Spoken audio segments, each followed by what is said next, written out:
Hey guys, so you know I can't be here today because I am taking the seniors on a trip, but we're going to do a lab anyway. So what's going to happen is I'm going to explain what you're looking at. It's the handout that you picked up today.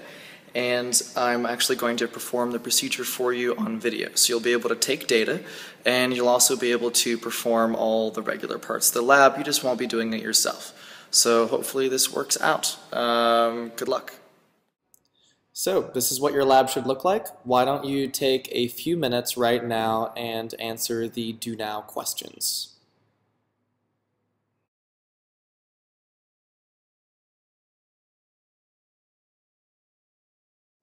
For this lab, you basically just need a hot plate, beaker, ice chips, and water. And my setup's more complicated, but hopefully that will just make the data better for you. So here I'm going to be adding water to the ice in the beaker. This is what I was talking about where there's solid and liquid present in the mixture, which means that we are going to be at our melting point. And for water, that's 0 degrees Celsius.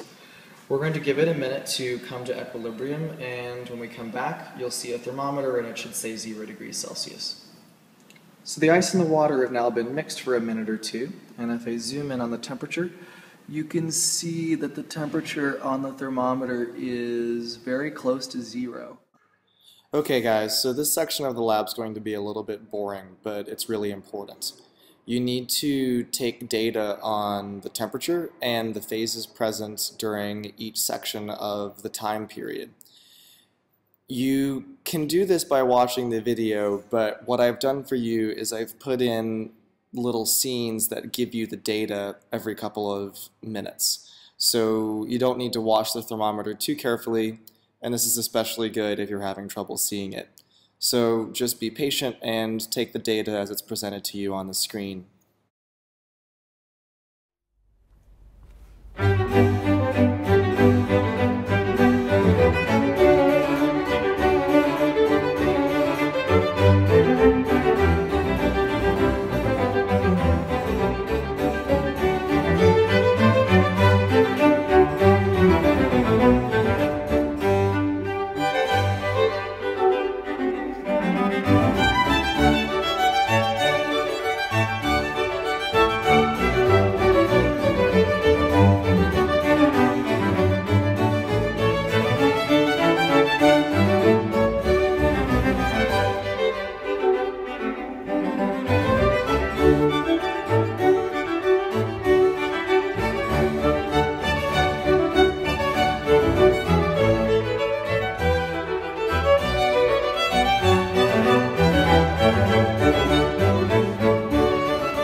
Bye.